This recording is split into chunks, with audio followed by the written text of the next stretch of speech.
नमस्ते दोस्तों, अगर आप हमें आगे बढ़ने में मदद करना चाहते हैं तो कृपया हमारे वीडियो को हाइप करें। यह बिल्कुल मुफ्त है और इसमें कोई पैसा नहीं लगेगा। आपका हाइप हमें नए दर्शकों तक पहुंचने में बहुत मदद करेगा। और हाँ, अपना नाम और आप कहां से यह वीडियो देख रहे हैं जरूर कमेंट में लिखें। हमें बहुत अच्छा लगेगा आप सबसे जुड़ना। आपके प्यार और समर्थन के लिए धन्यवाद।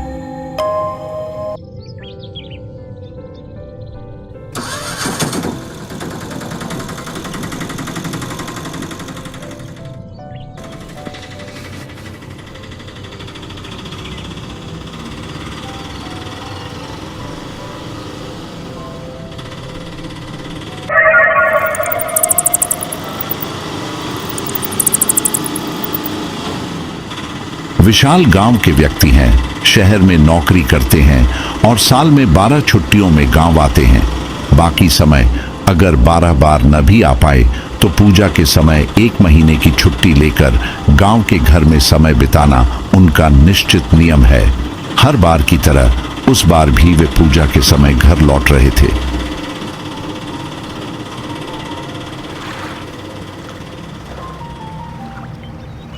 हमेशा की तरह ट्रेन से उतरकर जब वे नदी के किनारे पहुंचे तब शाम ढल चुकी थी। अरे नवीन, हमें घाट पर ले जाएगा ना? हाँ विशाल, पूजा में घर आए हैं क्या? हाँ रे, इस समय तो हर साल घर आता हूँ। जानता हूँ। चलिए, रात हो रही है, थोड़ा और देर होती तो मुझे नहीं पाते।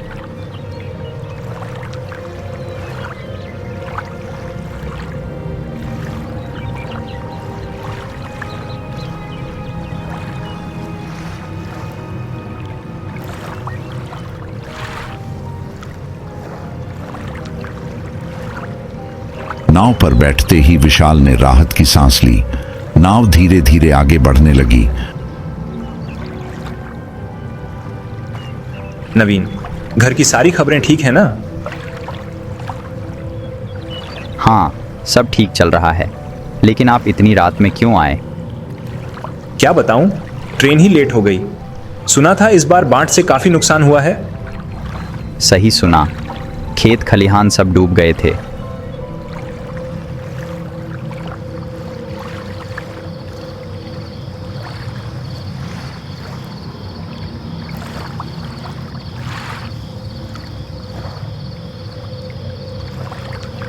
बातें करते करते नाव घाट पर पहुंच गई। घर अभी आधा मील दूर था और रात गहरा चुकी थी। पूजा के लिए कपड़े और सामान का ढेर देखकर विशाल ने चिंता भरी आवाज में कहा, अब क्या किया जाए नवीन? सामान तो बहुत है, कम से कम 3 चक्कर लगाने पड़ेंगे। मैं भी यही सोच रहा हूँ। कोई और साथ होता तो 2 चक्कर में सब ले जा सकते थे। वैसे भी इतनी रात में नाव को खाली छोड़ना ठीक नहीं है। तो एक काम करते हैं, तू 1 चक्कर में कुछ सामान घर छोड़ा और लौटते वक्त किसी को साथ ले आ। उसके साथ बातें करते हुए 2 और चक्कर लगा लेंगे। फिर बाकी जो बचेगा उसे हम दोनों मिलकर ले जाएंगे। क्या कहता है? ठीक है, ऐसा ही करते हैं। नवीन, जो विशाल का खास परिचित था, बिना ज्यादा बात किए एक बोझा सिर पर उठाकर चल पड़ा। नवीन के अंधेरे में गायब होने से पहले विशाल ने जोर से पुकारा, सुन नवीन, लौटते वक्त जिसे साथ लाएगा उसे लालटेन लाने को कहना। रात तो है ही और रोशनी हो तो बेहतर है। ठीक है। नवीन की आवाज अंधेरे में गूंजी और वह गायब हो गया। चारों ओर सन्नाटा छा गया। कहीं कोई जीव जंतु की आवाज नहीं, सिवाय दूर से झिंगुरों की आवाज और कभी कभी सियारों के चीखने के। रात में गांव, झाड़ियां, पेड़ पौधे सब जैसे सो रहे हों। नाव के किनारे बैठकर विशाल को यह शांति और सुंदरता देखकर आत्मा तृप्त हो रही थी। शहर की गाड़ियों, कारखानों के शोर और गांव के इस माहौल में कितना अंतर था। आश्विन का महीना था, हवा में हल्की सर्दी की आहट थी। शरद ऋतु के आसमान में रुई जैसे बादल तैर रहे थे। नदी के उस पार काश के फूल खिले थे जो चांदनी में चमक रहे थे। पिछले साल भी यही दृश्य देखा था, फिर भी आज यह ताजा लग रहा था।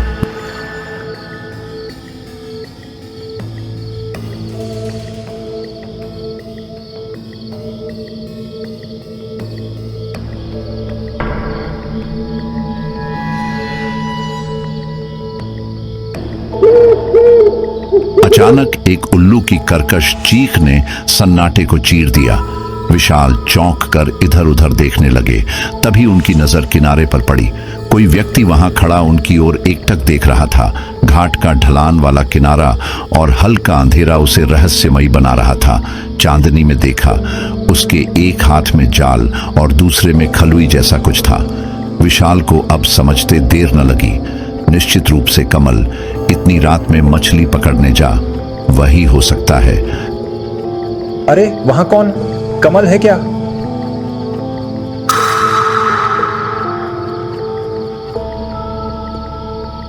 हाँ विशाल। इतनी रात में कहां जा रहा है? मछली पकड़ने? हाँ। तो तू कैसा है? मैं ठीक हूं। कमल ने हल्के हास्य के साथ कहा और धीरे धीरे वह अंधेरे बांस के जंगल में गायब हो गया। विशाल फिर से शांत रात की सुंदरता में खो गए, आंखों से उस शांति को पीते हुए। कुछ देर बाद नवीन घाट पर लौट आया।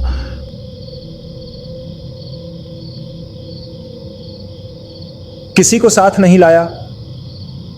अमर आ रहा है। तो तुम एक और चक्कर सामान ले जाओ। जो बचेगा उसे मैं और अमर अगले चक्कर में ले जाएंगे। ठीक है। मांझी सामान लेकर चला गया।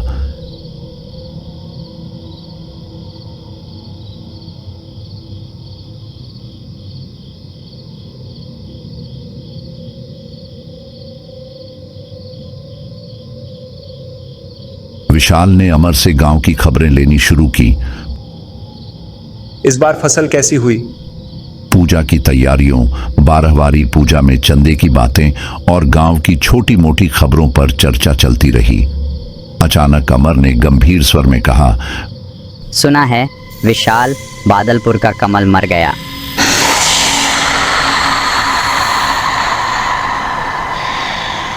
क्या? विशाल को शामाज नहीं आ रहा था। अगर कमल मर गया है तो वो कौन था? तो कमल कब मर गया रे? पहले जून के महीने में, कोई 7 दिन बाकी थे। ऐसा क्या? क्या हुआ था बता? धनुष टंकार। धनुष टंकार? वो कैसे हुआ? हाँ डॉ हरि ने यही बताया था। विशाल, आप तो जानते हैं कमल की आदत। उस दिन हुआ यूं कि सारा सुबह बीत गया, दोपहर भी गुजर गई, लेकिन कमल के घर का दरवाज़ा बंद ही रहा। न कोई आवाज़, न कोई हलचल। सब ने तय किया कि दरवाज़ा तोड़ना होगा। अंदर गए तो देखा कमल बिस्तर पर पड़ा है और उसकी सांसें थम चुकी थीं। फिर डॉ हरि आए। उन्होंने बारीकी से जांच की। अचानक उन्होंने कमल के टखने के नीचे कांटे का निशान देखा।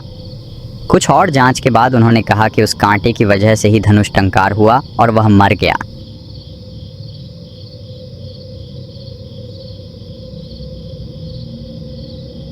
थोड़ा रुककर अमर फिर छोटी मोटी खबरें सुनाने लगा। विशाल अनमने ढंग से चुपचाप उसकी ओर देखते रहे। उनके मन में उथल पुथल मची थी। तभी मांझी लौट आया।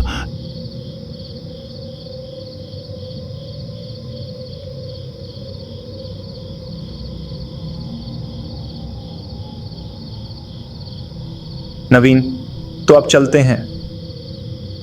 हाँ, सावधानी से जाना।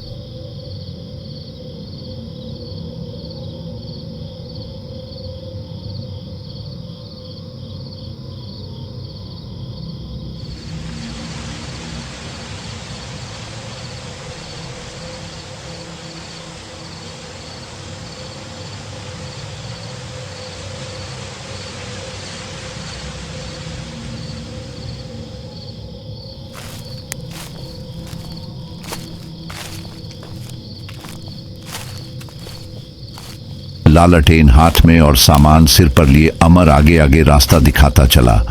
चलते चलते वह इधर उधर की बातें करता रहा। विशाल हाँ हूं करते हुए चुपचाप पीछे चलते रहे। उनके मन में कमल की बातें घूम रही थीं। रास्ते के दोनों ओर घने बांस के जंगल थे और बीच से एक पतली सी पगडंडी निकलती थी। कुछ दूर जाने पर रास्ता संकरा हो गया और दूसरी दिशा में मुड़ गया।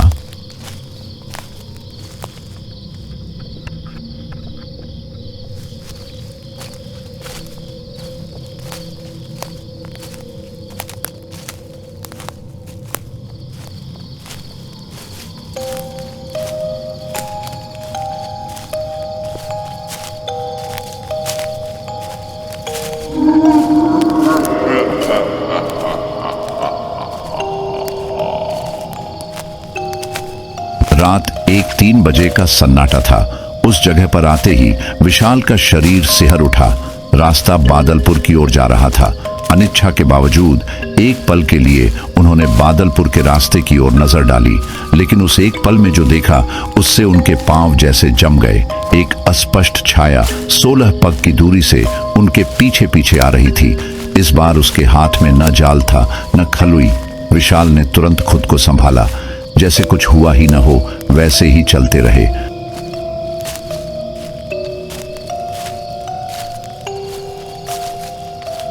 चलते चलते एक बार पीछे मुड़कर देखा।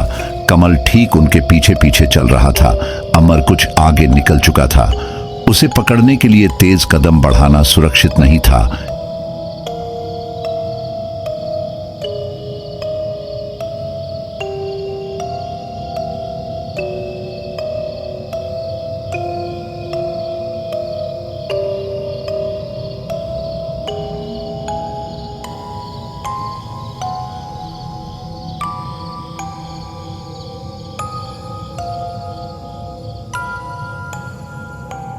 इतनी रात में कहां जा रहा है कमल? बस इस तरफ। इस तरफ? मैदान में क्या?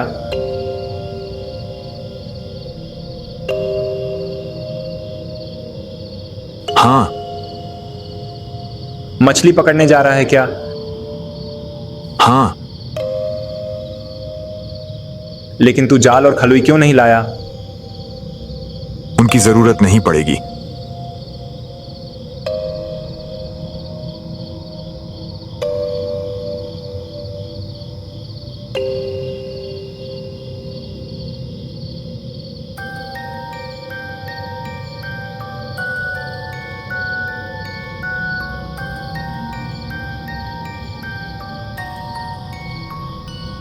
तो तू जा कमल, मैं चलता हूं।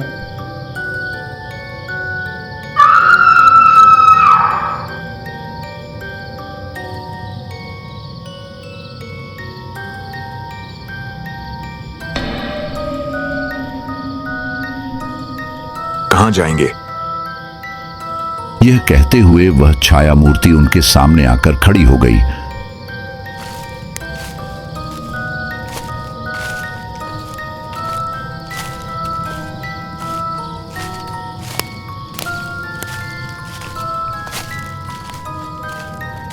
फिर किसी रात के पुकारने वाले की तरह चुपचाप विशाल उस छाया के पीछे पीछे चलने लगे। कितनी दूर गए उन्हें याद नहीं।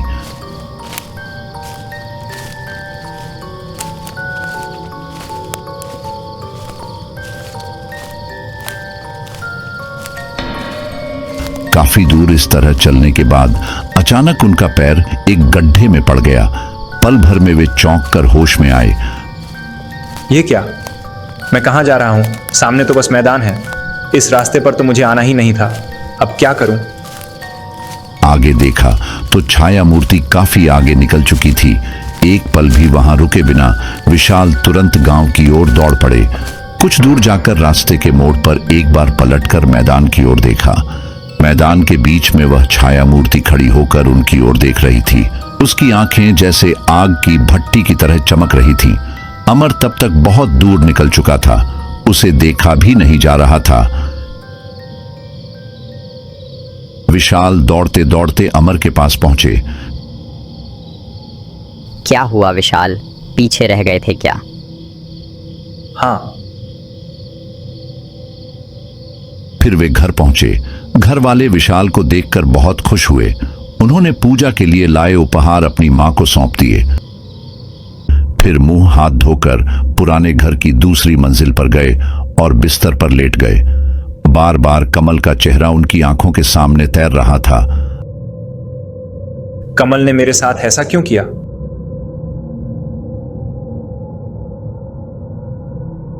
खैर, बहुत बच गया।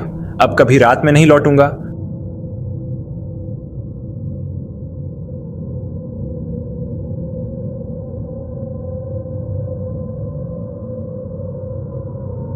अगले दिन सुबह वे पूजा के पंडालों में गांव गांव घूमने निकले। विशाल बाबू कब आए? कल रात को आया। घर की सारी खबरें ठीक है ना? हाँ। चलते चलते वे गांव के आखिरी छोर तक पहुंच गए। यह इलाका एकदम सुनसान था। थोड़ी दूर पर श्मशान था। वहां कई सालों से एक तांत्रिक रहता था। गांव वाले उसका बहुत सम्मान करते थे। वह बहुत अच्छा इंसान था। विशाल उसकी ओर बढ़े।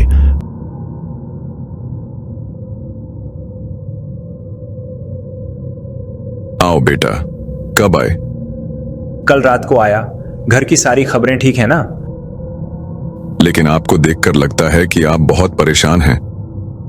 दरअसल कल रात घर लौटते वक्त मेरे साथ कुछ अलौकिक घटनाएं हुई। क्या हुआ? मुझे खुलकर बताओ।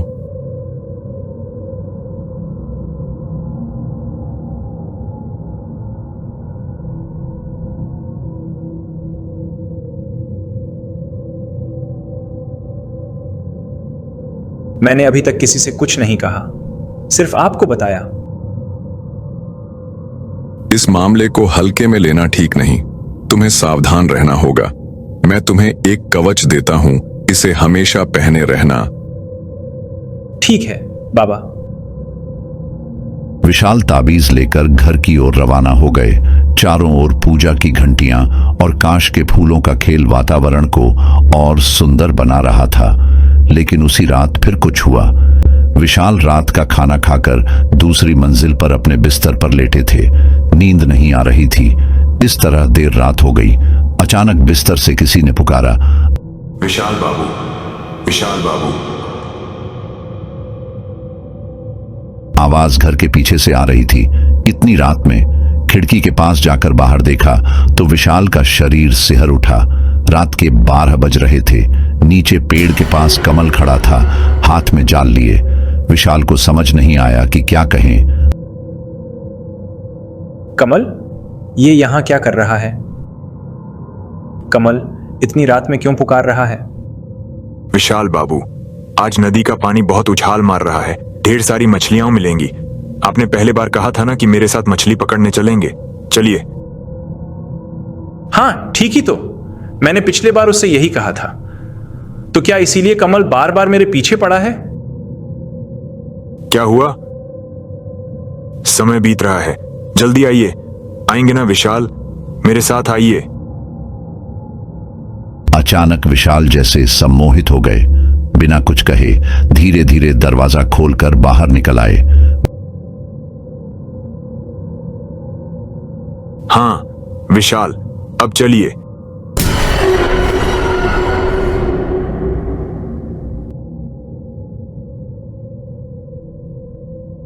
विशाल उसका पीछा करते हुए आगे बढ़ने लगे। चलते चलते वे नदी के किनारे पहुंच गए। यहां जाल डालते हैं, ढेर सारी मछलियां मिलेंगी।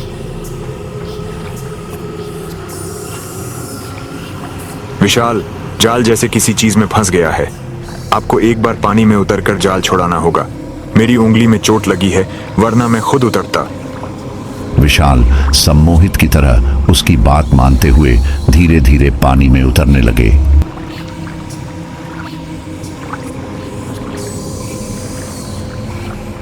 घुटनों तक पानी में उतरते ही विशाल को होश आया।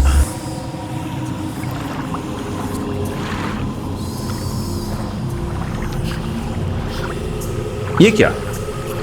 मैं पानी में क्यों उतर रहा हूं? क्या हुआ? रुक क्यों गए? कमल, मैं यहां कैसे आ गया?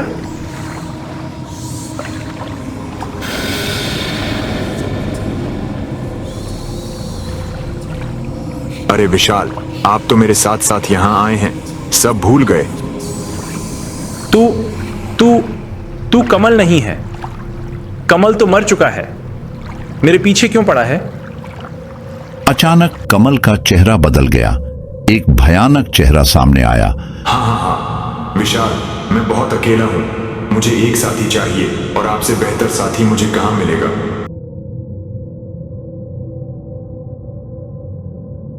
विशाल इसे बर्दाश्त न कर सके और जी जान से घर की ओर दौड़ पड़े। विशाल मत जाओ, लौट आओ ना। अगले दिन विशाल तांत्रिक के पास गए और सारी बात खुलकर बता दी। तुम्हारा बहुत भाग्य है, तुमने कवच पहना था, इसलिए उसने तुम्हारा कोई नुकसान नहीं किया। ठीक है, आज रात मैं मंत्रों से कमल को यहां बुलाऊंगा। तुम रात ठीक 10 बजे यहां आ जाना। ठीक है बाबा। रात 10 बजे विशाल तांत्रिक के पास पहुंचे। तुम इस वृत्त के अंदर रहना, बाहर मत निकलना। बाहर निकले तो खतरा हो सकता है। ठीक है बाबा। तांत्रिक अग्निकुंड के सामने मंत्र पढ़ने लगा। अचानक तेज हवा चली और आसपास के पेड़ पौधे हिलने लगे। तभी कमल आता दिखा।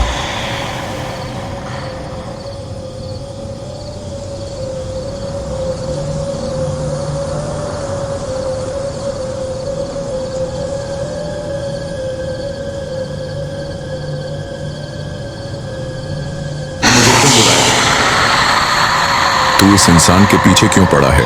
इसने तेरा क्या बिगाड़ा? विशाल ने मेरा कोई नुकसान नहीं किया। उसने शहर जाने से पहले कहा था कि मेरे साथ मछली पकड़ने आएगा, इसलिए मैं उसे 12-12 बार बुलाता हूँ। अगर वह मेरा साथी बन जाए तो मुझे अकेले नहीं भटकना पड़ेगा। हम दोनों रात में मछली पकड़ेंगे। चुप कर, मछली पकड़ेगा? तुझे मुक्ति नहीं मिली? क्या तू मुक्ति चाहता है? हाँ, मैं मुक्ति चाहता हूँ। इस तरह भूत बनकर भटकना मुझे बहुत तकलीफ देता है। अगर विशाल मेरे नाम पर कुछ पिंड दान कर दे तो मैं फिर उसके पीछे नहीं आऊंगा। ठीक है, अब तू जा सकता है। इसके बाद कमल गायब हो गया।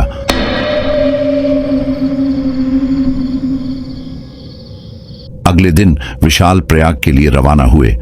कमल के नाम पर पिंड दान करने के बाद कमल को मुक्ति मिल गई।